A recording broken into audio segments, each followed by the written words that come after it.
Hello दोस्तों, मैं उदय डागर आप सभी का आपके अपने channel Lord Krishna coaching centre के प्लेटफॉर्म पर स्वागत करता हूं। दोस्तों, ये हमारा एक अलग से प्रयास है स्पेशल आर्मी के लिए। आपके लिए हम डेली एक प्रैक्टिस सेट यहां से कंप्लीट कराएंगे और हमारा लक्ष्य है कि 20-25 क्वेश्चन जो आपके लास्ट एग्जाम में बने वो सारे कंप्लीट करेंगे, क्योंकि कुछ क्वेश्चन ऐसे होते हैं जो बार बार रिपीट होते हैं और हमें सेशन को आगे बढ़ाते हैं। और जब भी आप इस वीडियो को देखें तो यहाँ से कोशिश करना कि इसको एक दो बार अच्छे तरीके से देखें, क्योंकि अच्छे लेवल के जितने भी क्वेश्चन है वो हम सारे कंप्लीट करेंगे। पहला क्वेश्चन आपके सामने है, राज्यसभा का सदस्य बनने के लिए न्यूनतम आयु कितनी होनी चाहिए। थोड़ा सा मैं आपको यहाँ से समझाना चाहता हूँ। राज्यसभा, दूसरी आपकी लोकसभा, यानी कि मैं अगर यहाँ पर देखें तो लोकसभा और राज्यसभा दोनों से गठन किसका होता है, संसद का यहाँ से गठन होता है। 79 एक आर्टिकल है, उसके तहत इसका गठन किया जाता है। लोकसभा के लिए अगर यहाँ से पूछ ले कितनी एज होनी चाहिए उसका सदस्य बनने के लिए, तो आपकी 25 वर्ष हो जाएगी।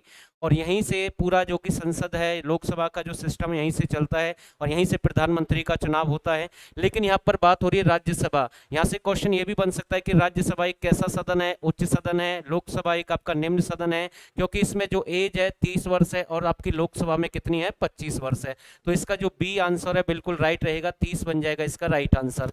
नेक्स्ट क्वेश्चन देखते हैं आपके सामने। दिल्ली चलो का नारा किसने दिया। तो चार ऑप्शन आपके पास में है, दिल्ली चलो का नारा किसने दिया। यहाँ से भी क्वेश्चन बनते हैं, बहुत सारे नारे आपसे पूछ सकता है कि महात्मा गांधी इसका राइट आंसर रहेगा, या फिर आपका सुभाष चंद्र बोस है, डॉक्टर रविंद्रनाथ टैगोर है, या सी राजगोपालचार्य है। तो इसका जो सही आंसर सुभाष चंद्र बोस, कौन सा बनेगा, सुभाष चंद्र बोस इसका राइट बन जाएगा, बिल्कुल सही आंसर रहेगा। यहाँ से भी एक क्वेश्चन लगभग हर एग्जाम में रिपीट होता है, तो नारों से संबंधित क्वेश्चन भी बनते हैं। तो दिल्ली चलो का नारा, तो यानी कि बी बन जाएगा इसका राइट आंसर।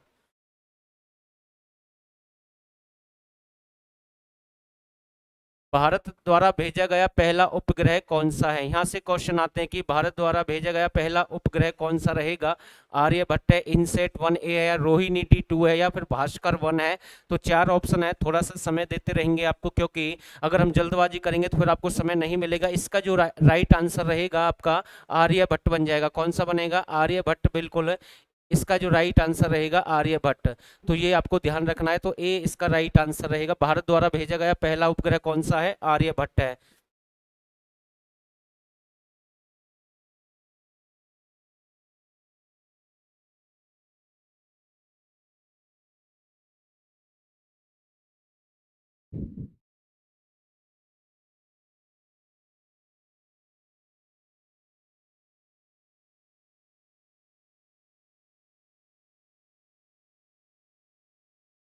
हाँ, ऊपर कर रहा हूँ सर।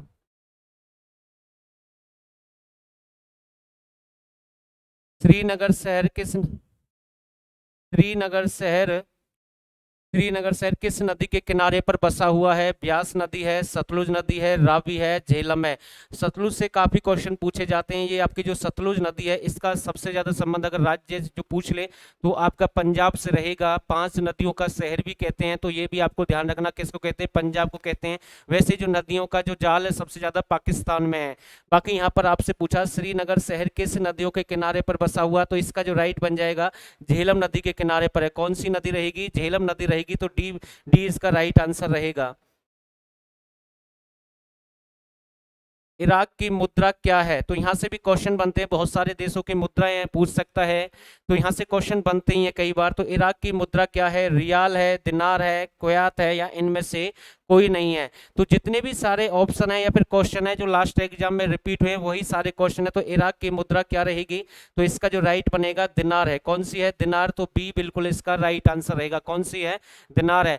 बहुत ज्यादा ऐसे देश में है, जैसे आपका एक कनाडा है, या फिर आपका रूस है जिसकी राजधानी मॉस्को है। इनसे संबंधित कई बार बांग्लादेश है या फिर श्रीलंका, इनके बार बार क्वेश्चन रिपीट होते हैं, इनकी मुद्राएं बार बार पूछता है। तो खासकर ध्यान रखना, मतलब कुछ गिने चुने देश हैं जहां से मुद्राएं बार बार पूछता है। तो वो मैंने आपको क्लास में भी बताया कई बार। जो हमारे अपने स्टूडेंट हैं, जो अपने इंस्टीट्यूट के बाकी जो बाहर से देख रहे हैं, उनके लिए भी जरूर ये टॉपिक, तो एक बार मुद्रा पर जरूर फोकस करें जितनी भी बनती हैं। तो नेहरू कप किस खेल से संबंधित है। यहाँ से 3 क्वेश्चन आपके बनेंगे, वो मैं आपको बताना चाहता हूँ। नेहरू कप किस खेल से संबंधित है। अगर यहाँ से सीधा पूछ ले नेहरू, तो इसका तो राइट बन जाएगा फुटबॉल। बाकी ये जो बुक है आपकी आर्मी की, उसमें थोड़ा सा इसमें मिस किया गया, लेकिन इसका अगर नेट से आप चेक करेंगे तो इसका राइट फुटबॉल बनेगा। अगर क्वेश्चन यहाँ से आ जाए जवाहरलाल नेहरू कप, जवाहरलाल अगर आगे लिखा हुआ है तो आपका हॉकी बन जाएगा, फिर किससे संबंधित रहेगा, हॉकी से संबंधित रहेगा। बाकी सीधा ही नेहरू कप तो फुटबॉल से रहेगा। और अगर आपसे पूछ ले नेहरू ट्रॉफी पूछ ले तो आपका नौका दौड़ से उसका संबंध रहेगा। तो यहाँ से 3 क्वेश्चन आपके अलग बनेंगे, आपको ध्यान रखना है। सीधा पूछे तो फुटबॉल है, और जवाहरलाल आगे लग जाए तो हॉकी रहेगा, और नेहरू ट्रॉफी लग जाए साथ में तो फिर नौका दौड़ से रहेगा। तो 3 क्वेश्चन आपके यहाँ से बन जाएंगे। तो ये आपको ध्यान रखना है, इसका बी बिल्कुल राइट आंसर रहेगा। तो बी बिल्कुल इसका सही आंसर है। भारत में पहली भूमिगत मेट्रो रेल सेवा किस शहर में शुरू हुई है? तो मेट्रो का जो विस्तार है हमारे देश में धीरे धीरे आगे बढ़ रहा है। तो यहाँ से क्वेश्चन ये पूछा गया कि पहली मेट्रो यानी कि भूमिगत मेट्रो कहाँ पर चलाई गई है? तो इसका आंसर आपको देना है कोलकाता है, या फिर दिल्ली है, या मुंबई है, अहमदाबाद है। तो इसका जो राइट आंसर बनेगा कोलकाता। कब की बात है? 1984 के लगभग। आपको ध्यान रखना, पहले प्रोजेक्ट काफी पहले का, लेकिन 84 कई बार डेट भी आ जाती है, आपको ध्यान रखना है। तो ये आपका ए बन जाएगा राइट आंसर। कोलकाता किसकी राजधानी है? पश्चिम बंगाल की है। किसकी है? पश्चिम बंगाल की है। तो ये भी आपको नोट करना है साथ के साथ। तो इसका जो राइट आंसर ए बिल्कुल सही आंसर है। बाल दिवस कब मनाया जाता है? ये तो एक आसान क्वेश्चन है, बिल्कुल बहुत ही आसान क्वेश्चन। हम कह सकते हैं कि बाल दिवस कब मनाया जाता है।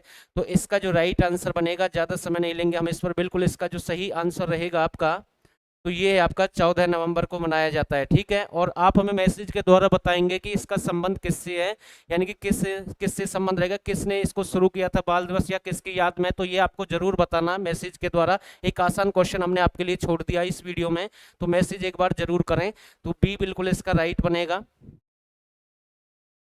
कांडला बंदरगाह किस राज्य में स्थित है? कांडला बंदरगाह किस राज्य में स्थित है? गोवा है, गुजरात है, या फिर आपका महाराष्ट्र है, या उड़ीसा है? तो ये कांडला जो आपकी बंदरगाह है ये आपकी कहाँ पर है? तो ये आपकी रहेगी कहाँ पर? गुजरात। जो गुजरात आंसर दे रहे हैं उनका बिल्कुल राइट आंसर बन जाएगा। और यहाँ से आपको पता लग जाएगा कि आपकी तैयारी कैसी है। तो बी बिल्कुल इसका राइट आंसर रहेगा।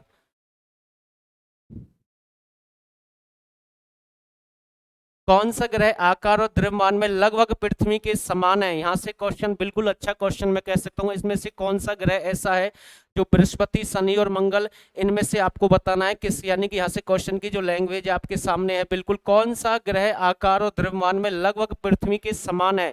बृहस्पति है, या शनि है, या मंगल है, इनमें से कोई नहीं है। तो अगर यहाँ पर ऑप्शन में आपका शुक्र होता तो आंसर शुक्र बन जाता, लेकिन ऑप्शन में शुक्र नहीं है। तो इसका जो राइट आंसर बनेगा इनमें से कोई नहीं, क्योंकि जो पृथ्वी के बराबर है वो शुक्र को माना जाता है, जबकि ऑप्शन में शुक्र है ही नहीं। तो आपको ध्यान रखना है। तो इसका जो राइट है, यानी कि इनमें से कोई नहीं, तो डी बन जाएगा इसका राइट आंसर।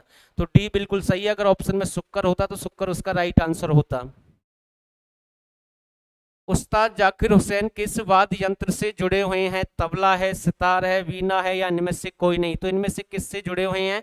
तो इसका जो राइट आंसर रहेगा, यहाँ से भी आपके पूछता है कई बार, तो इसका बन जाएगा तबला। तो ए बिल्कुल इसका राइट आंसर है। ए बिल्कुल सही आंसर है।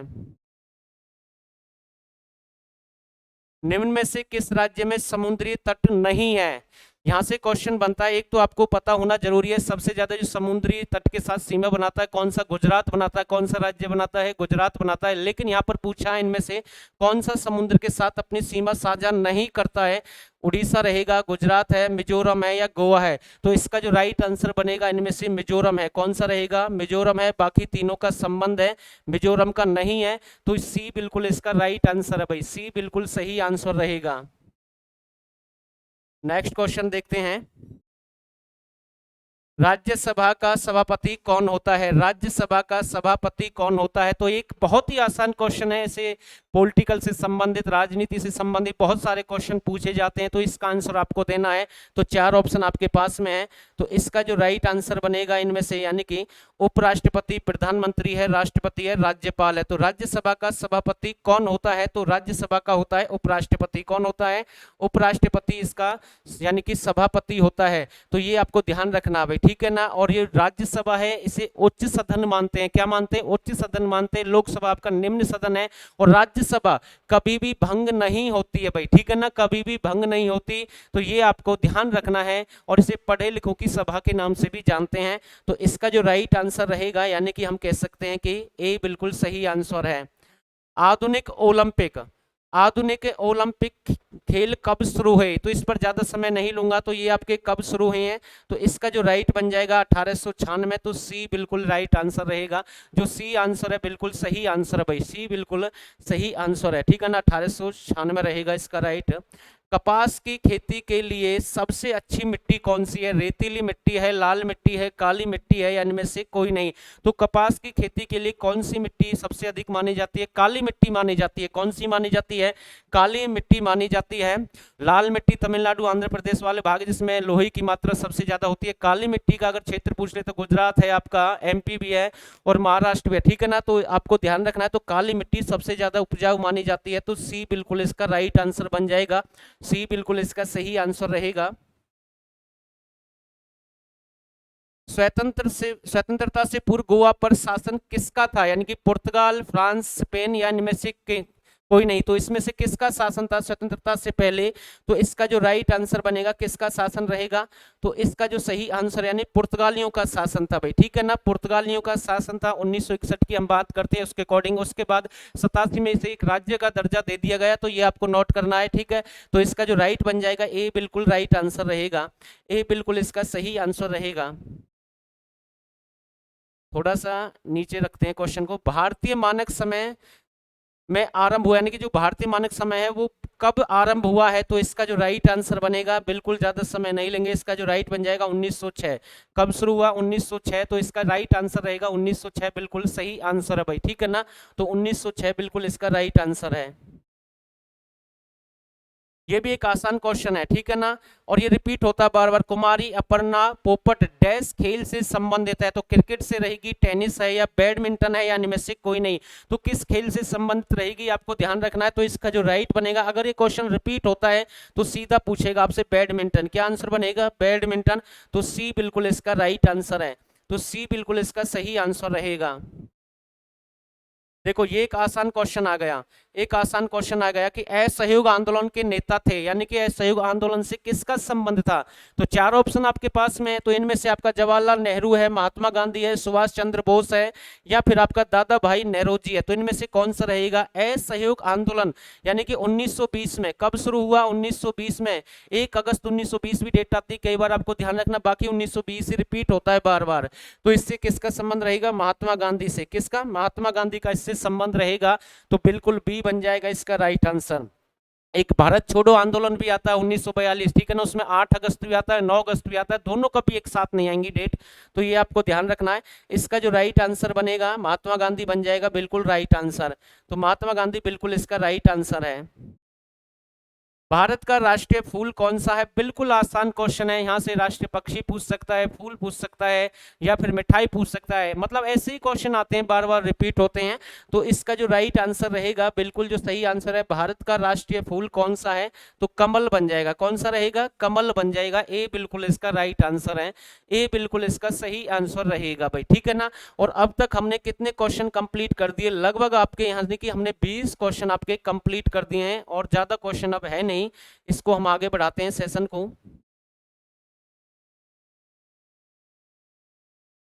गौतम बुद्ध के जन्म से संबंधित स्थान कौन सा है? तो लुम्बिनी है, कलिंग है, कुशीनगर है, या इनमें से कोई नहीं। तो आपको बताना है। चार ऑप्शन आपके लुम्बिनी है, कलिंग है, कुशीनगर है, या इनमें से कोई नहीं। तो गौतम बुद्ध से संबंधित स्थान आपका कौन सा रहेगा? जन्म से संबंधित स्थान आपका रहेगा लुम्बिनी। तो ए बिल्कुल इसका राइट आंसर है। लुम्बिनी वैसे नेपाल वाले क्षेत्र में पड़ता है, ठीक है ना। तो इसका जो राइट बन जाएगा, ए बिल्कुल इसका राइट आंसर रहेगा।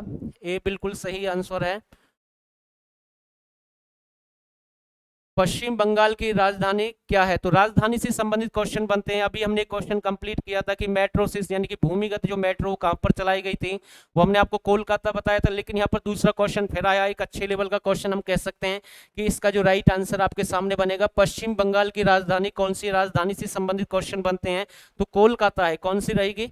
कोलकाता रहेगी, तो सी बन जाएगा इसका राइट आंसर। यहाँ पर एक ईडन गार्डन भी है, यानी कि क्रिकेट स्टेडियम है, वो काफी प्रसिद्ध है, वो सबसे बड़ा था, लेकिन अब जो बड़ा स्टेडियम है अगर क्रिकेट का अगर पूछ ले तो अहमदाबाद यानी कि गुजरात में है, जो नरेंद्र मोदी के नाम से है, ठीक है ना। तो आपको ध्यान रखना वो नहीं, अब ये नहीं है, वो सबसे बड़ा है, तो इसका वैसे राइट आंसर बनेगा कोलकाता। कोलकाता यानी कि सी बिल्कुल इसका राइट आंसर है। किसने घोषणा की कि स्वराज मेरा जन्म सिद्ध अधिकार है तथा मैं इसे लेकर रहूंगा। यहां से मैं आपको एक और बता रहा हूं, जो प्रसिद्ध व्यक्ति है उसका भी क्वेश्चन बन सकता है कि मुझे तो संपूर्ण भारत की भूमि चाहिए। ये कथन किसके थे, पहले मैं इसको बताता हूं। मुझे तो संपूर्ण भारत की भूमि चाहिए, तो ये कथन किसके थे, पंडित नेकीराम शर्मा के थे। किसके थे, पंडित नेकीराम शर्मा। तो एक क्वेश्चन तो आपका यहां से ये बन जाएगा, नेकीराम शर्मा के। दूसरा क्वेश्चन आपके सामने ये है कि किसने घोषणा की कि स्वराज मेरा जन्म सिद्ध अधिकार है और तथा मैं इसे लेकर रहूंगा। तो बाल गंगाधर तिलक। किससे संबंधित है, बाल गंगाधर तिलक, ये भी आपको ध्यान रखना है। और मुझे संपूर्ण भारत की भूमि चाहिए, तो ये भी आपको ध्यान रखना है, पंडित नेकीराम शर्मा के हैं। दोनों ही अच्छे क्वेश्चन है, तो ए बिल्कुल इसका राइट आंसर रहेगा, ए बिल्कुल सही है। भारत में किस अन्न की पैदावार अधिक है। यहाँ पर चार ऑप्शन दिए गए हैं, लेकिन मैं आपको थोड़ा सा समझाना चाहता हूँ। यहाँ पर गेहूं नहीं डाला गया है। कौन सा, गेहूं नहीं डाला गया है। अगर यहाँ पर गेहूं आता तो यहाँ से पूछता कि वैसे गेहूं की उपज सबसे ज्यादा कहाँ पर होती है, उत्तर प्रदेश में होती है। अगर आपसे पूछ ले कि गेहूं प्रति हेक्टर के अकॉर्डिंग सबसे ज्यादा कहाँ पर है, तो पंजाब में। हेक्टर में आपको थोड़ा सा समझाता हूँ क्या होता है। 2.47 यानी कि लगभग 2.5 किले का एक हेक्टर बनता है। बाकी हेक्टर के अकॉर्डिंग यहाँ से कुछ नहीं पूछा गया है। सीधा पूछ ले गेहूं सबसे ज्यादा कहां पर है, उत्तर प्रदेश में। प्रति हेक्टर पूछे तो पंजाब रहेगा। हेक्टर मैंने आपको बता दिया 2.47 का होता है। एकड़, जो एक एकड़ है 1 किले का होता है, ये तो सिंपल है, आपको ध्यान रखना है। बाकी यहाँ से भारत में किस अन्न की पैदावार सबसे अधिक है, चावल है, मक्का है, दलहन है या बाजरा है। इसके अकॉर्डिंग हम चलेंगे चावल। कौन सा रहेगा, चावल माना जाएगा। अगर इसमें ऑप्शन में गेहूं होता तो फिर हम क्या लगाते, गेहूं लगा देते, लेकिन ऑप्शन में है नहीं, तो इसका चावल राइट आंसर है। तो ए बिल्कुल इसका सही आंसर है, ए बिल्कुल राइट आंसर रहेगा। ये लास्ट क्वेश्चन है इस क्लास का। राज्यसभा और लोकसभा की संयुक्त बैठक किस अनुच्छेद के तहत बुलाई जाती है। थोड़ा सा समझा देता हूं। जब किसी बिल को लेकर या फिर किसी कानून को लेकर मतभेद हो जाता है लोकसभा और राज्यसभा में, यानी कि नहीं बनती है, किसी बिल को लेकर बात नहीं बनती है, तो राष्ट्रपति आदेश जारी करता है आर्टिकल 108 के तहत। वो बैठक बुलाता है, किसकी बैठक बुलाता है, लोकसभा और राज्यसभा दोनों के सदस्यों की बैठक बुलाता है राज्यसभा। और बैठक किस आर्टिकल के तहत बुलाता है, 108। ये 108 जो आर्टिकल है ये कहां से लिया गया है, आपसे ये भी पूछ सकता है। तो संयुक्त बैठक बुलाई जाती है। आर्टिकल 108 आपका कहां से लिया गया, ऑस्ट्रेलिया से। कहां से लिया गया है, ऑस्ट्रेलिया से। ऐसी क्वेश्चन बन सकता है कि ऑस्ट्रेलिया से एक आपकी समवर्ती सूची ली गई है। कौन सी, समवर्ती सूची भी कहां से ली गई है, ऑस्ट्रेलिया से ली गई है। तो ये भी आपको ध्यान रखना है। संयुक्त बैठक तो राष्ट्रपति बुलाएगा, लेकिन उस बैठक की अध्यक्षता लोकसभा का अध्यक्ष करेगा। तो ये आपको ध्यान रखना। 3-4 क्वेश्चन मैंने आपको अलग से बताए हैं, ये आपके लिए जरूरी है। तो राज्यसभा लोकसभा की संयुक्त बैठक किस अनुच्छेद के तहत बुलाई जाती है, 108। बैठक कौन बुलाता है, राष्ट्रपति। अध्यक्षता कौन करता है, लोकसभा का अध्यक्ष। तो ये कुछ क्वेश्चन थे, और जरूर बताएं, कमेंट के द्वारा हमें जरूर बताएं कि क्लास आपकी कैसी रही है। अगर आपको किसी भी क्वेश्चन में कोई भी दिक्कत हो आप मैसेज छोड़ सकते हैं, फिर से पूछ सकते हैं। हम आपका जो भी सुझाव है उसे आपको समझाने की कोशिश करेंगे। और मैं यहीं पर क्लास को समाप्त करता हूं, और आप सभी का बहुत बहुत धन्यवाद।